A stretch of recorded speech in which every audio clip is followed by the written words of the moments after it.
claims to be followers of Jesus. So I did a little research on that, and I found that in 100 AD, 1 out of 360 people in the world claimed to be Christian. In 1000 AD, it was 1 out of 220 in the world that claimed to be Christian. So that was quite a bit of growth, but not a lot. In 1500, it was 1 out of 69 people in the world claimed to be Christian. In 1900, it was 1 out of 27, and that's with the population just reaching 1 billion at that time in 1900. In 1990, it was 1 out of 7 people in the world claimed to be Christian. 2016, it was 1 out of 3. And that's out of 7 billion people. Now, I don't know, if you've ever had any math, that's tremendous growth. I mean, that's like exponential. And it seems to be continuing in that same trend. In other words, the kingdom of God is growing tremendously.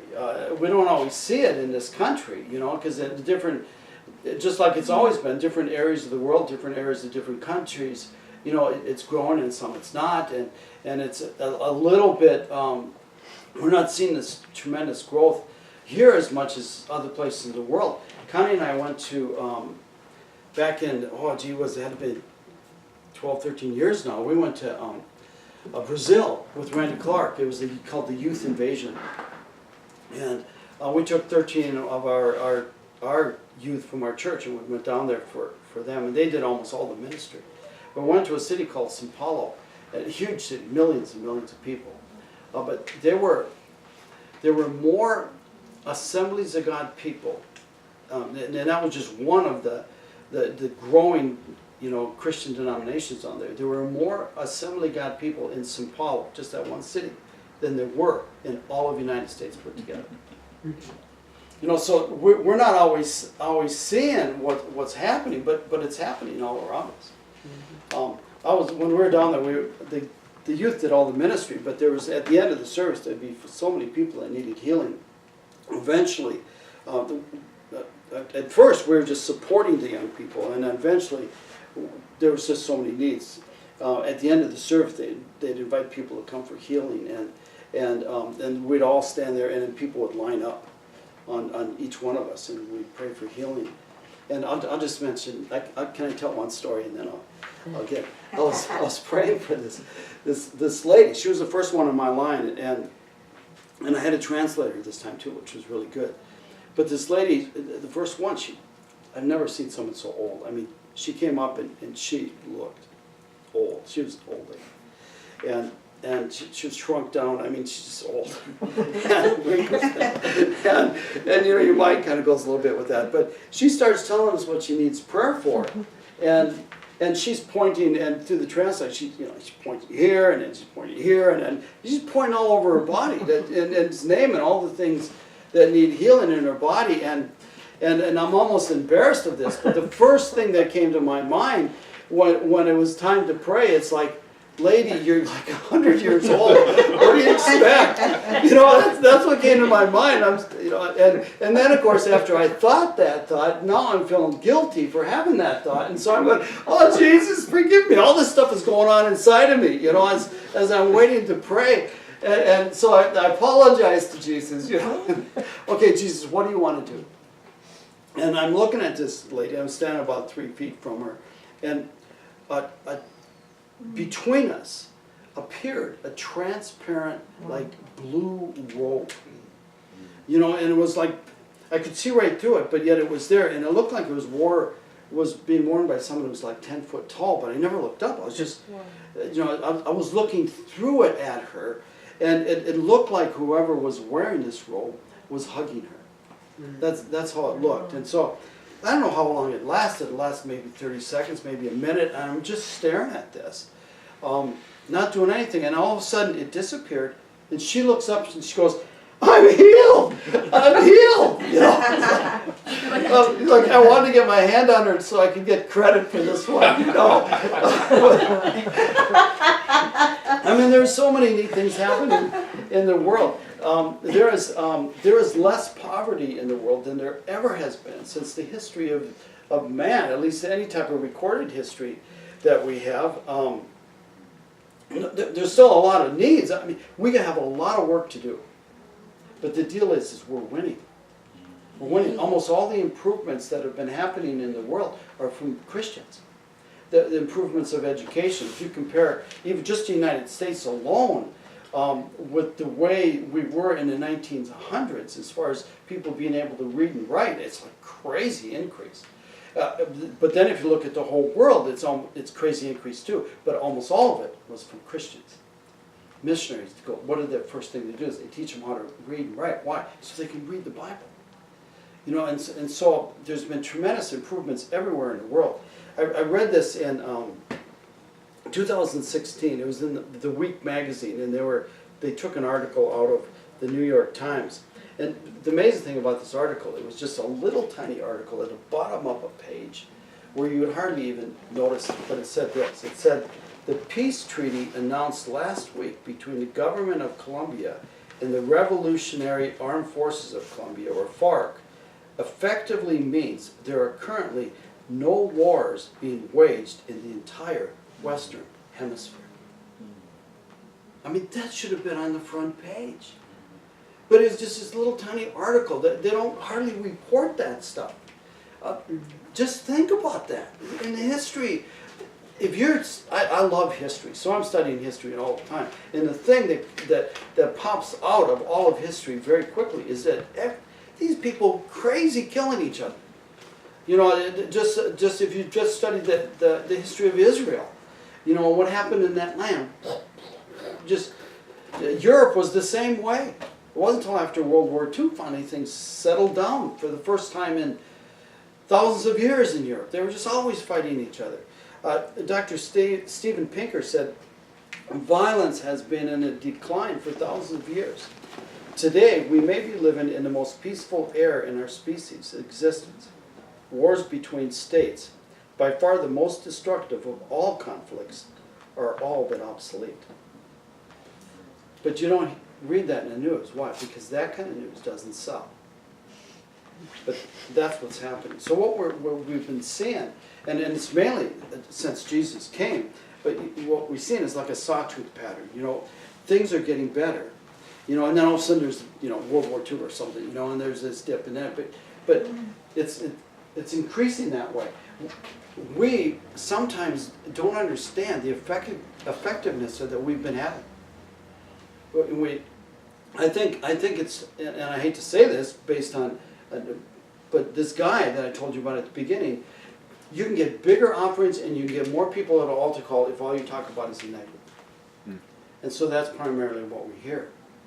But God is doing a great work, and He's doing it through us. We have a lot of work to do, but we're winning. We're winning. I think this is the best time to be alive since Adam and Eve, since they fell. This is the best time to be alive, and it's getting better. And then what God is doing in our hearts, I mean, it's just so cool. So last April, there was, I think it was the second week in April, there was myself and about 10 other pastors and leaders. We got together at the Wilderness Center in just south of Wells. It's just an old church that we modeled a little bit, and they just pray there. It's a prayer center. And so we thought, let's get together for 24 hours. We stayed overnight. It was all guys. Didn't matter. No showers there. Who cares? You know, it's just guys getting together. And the last few hours that we were there, we thought, let's brainstorm a little bit. Let's talk about where we're going as a church, what it could look like, and what we could be doing, you know, and even more so than what we are doing. And so it was 11 guys, some of us kind of crazy, dreaming.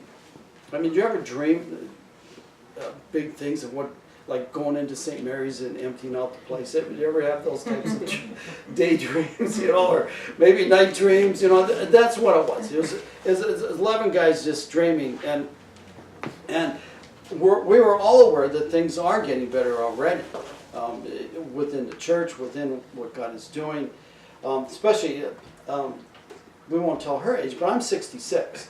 So I can tell you my age.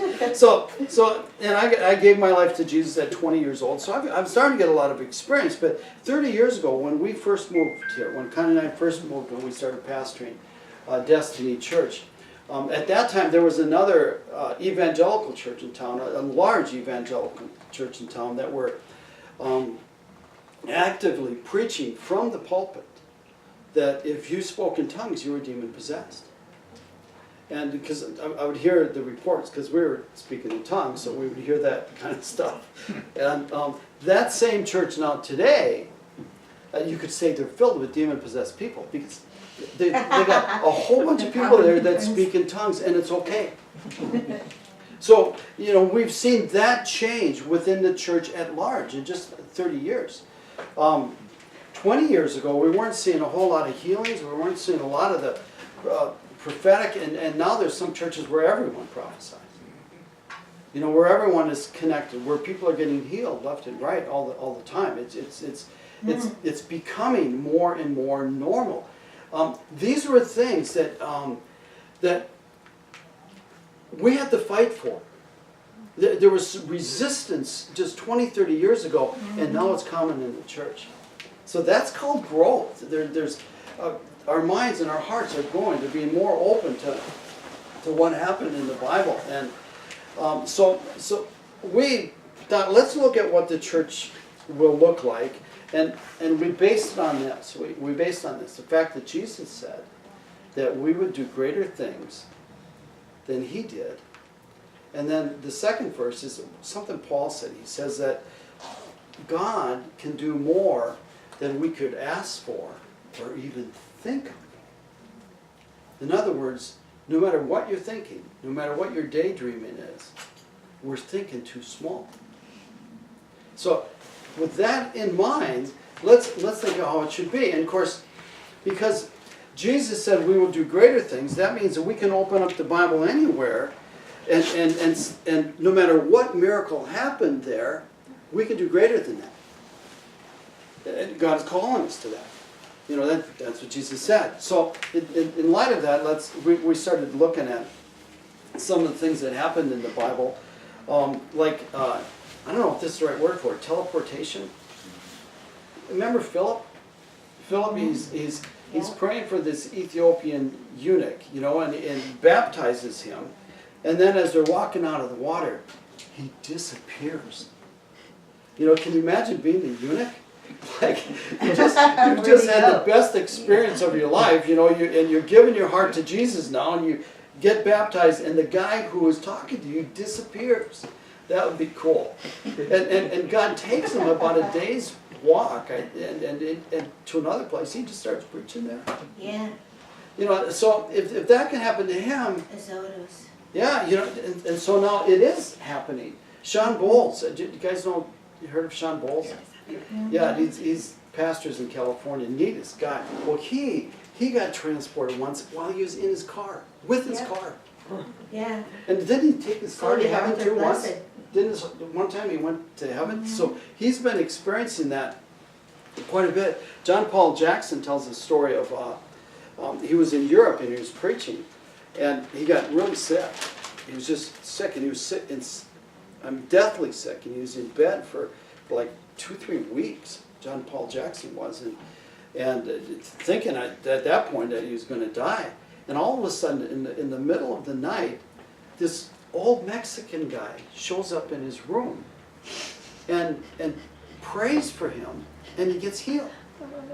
And so he starts talking to this guy.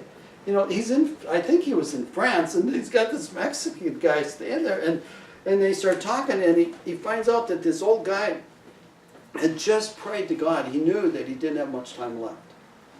But he says, God, I want to do something amazing before I die. And the next thing he knows, he's in France in the bedroom of someone who's really sick. Wow. And so he prays for him. The guy gets healed, and then the guy gets teleported, or what? I don't know what kind of word. You guys know these words better than me. He gets teleported back to Mexico.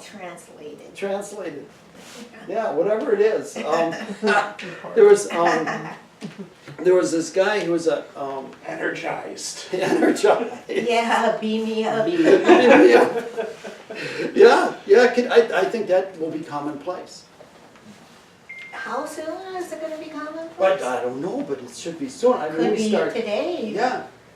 You know, when Luke is writing about it, this is the amazing thing about it. If you read through Acts, he doesn't seem to be surprised. It's like normal oh yeah, and he got taken in. It's like he's not even surprised. Like if we were writing about it, go, you wouldn't believe what happened. We'd have exclamation points all over the place. But he's not. So a lot of these things, these angelic encounters, were very common to them, to the point it was just everyday life. Well, I think that's the way it's going to be with us. That right now we'd probably be screaming a whole lot. It'd be all over Facebook. Facebook, Instagram, Will we be Snapchat. persecuted for it, Rod? Yeah. There's this one guy, he had, when he was young, he always had wanted to, he had this dream in his heart to go to Africa and to minister there. And he started having dreams at night where almost every morning he'd wake up and he'd think, yeah, I was in Africa. I was preaching in Africa in his dream. And they were cool dreams for him because that's what his heart wanted to do. And then the dream stopped, and it was about 10 years later, he's at this conference in Texas, this guy, and all of a sudden this real tall black guy comes up to him and calls him by name and gives him a big hug and says, "Oh, it's so good to see you again." And he looks up at this guy and says, "I don't know who you are." "Yes, you know who I are. You came to our village for a whole year and you taught and you won us all to Jesus." So he thought he was dreaming. It was actually God was transporting him to Africa, to that village. Well, that's just one of the things. A whole year. Jesus is on the Mount of Transfiguration, and it gets transformed. It gets changed. He starts to glow. The glory of God just starts to come out from him. And it says in Mark 16:12, it says, "And Jesus appeared in another form." And then John says, "As he is, so are we in this world." I think we can expect that the times are going to come where we will actually glow. I think Adam and Eve, I think the reason they didn't know they were naked, I think the glory of God was on them to such a point where they glowed.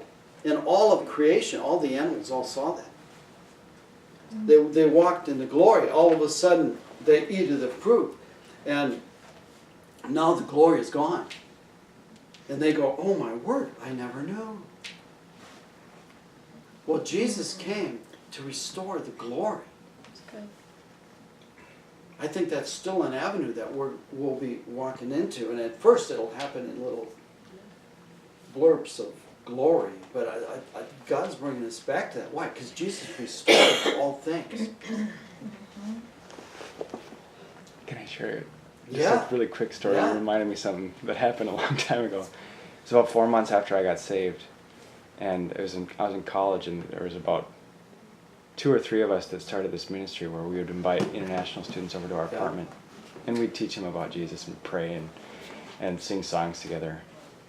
And one day, about 27 people came from 7 different countries. And there was this girl from Korea that didn't speak very well English. And after we had been singing that night, she took one of the Christian girls that was with us aside and said, why do you glow? And she's like, I don't know if that's the right word. And she was trying to explain, why are you glowing? She said, what do you mean?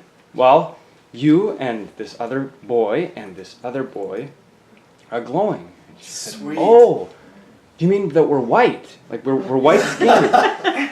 She said, no. Oh, You're lots glowing. of white people here. You're glowing. It's That really is so weird. Sweet. So already, if we could put on spiritual eyes, we would probably see every one of us in this room was glowing. I think it'll be the point where we can start seeing it with our physical eyes. That's really cool. You were glowing the other day, Rod.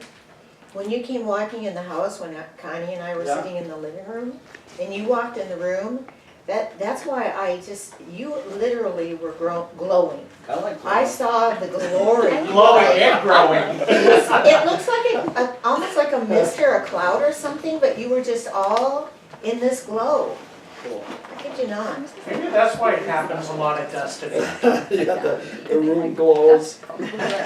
But it's real, that's the whole thing. It is. It's real and it's true, and it can be now. Yeah. I think that we're going to see a lot more levitating. Now, we don't see that so much in the scriptures, but if you study the ancient saints, the early and even through the Middle Ages, there's always been people that in prayer and in worship, they just start to levitate. It's not like they want to, it's not like they're trying to. People come in the room and they're floating in the room. And that's happened a lot in history. I think we'll be seeing more of that. I don't know. Have you ever been in the middle of prayer and feel like you're floating? How many have dreams of flying? Oh, all the time. Yes, Yeah. yes. And I've had so many of those dreams of flying. There's been times in the presence of God comes that actually I'll do it. I haven't done it yet, but I'll push myself like I can go up in the air, you know. And I haven't yet, but. Anyway, now you really think I'm worried. Let's take walking on water. That's all over in the Bible. And I've heard story of missionaries walking on water as they're going to villages and things like that. But there's a younger generation now that we had one kid in our church when he was in high school. He'd practice in his bathtub because he'd just go. I'm going to walk on water. He'd go. He didn't, but he's going for it. You know, he said, I'm going to do this thing. There was a youth group in California that they were on the beach.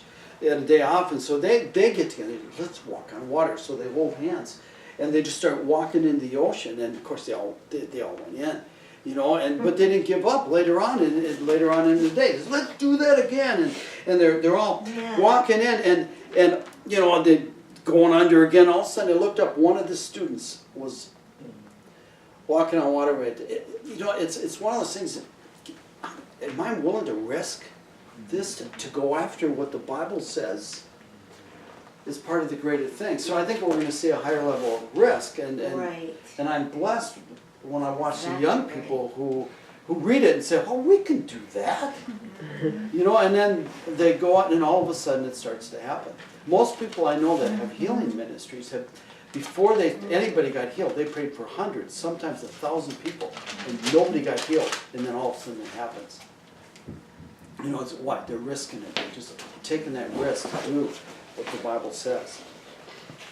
Do you think that, because I know you were up at John and Carol Arnott's church during the Toronto blessing. 4 times. Do you think that's going to happen again? I think in a bigger.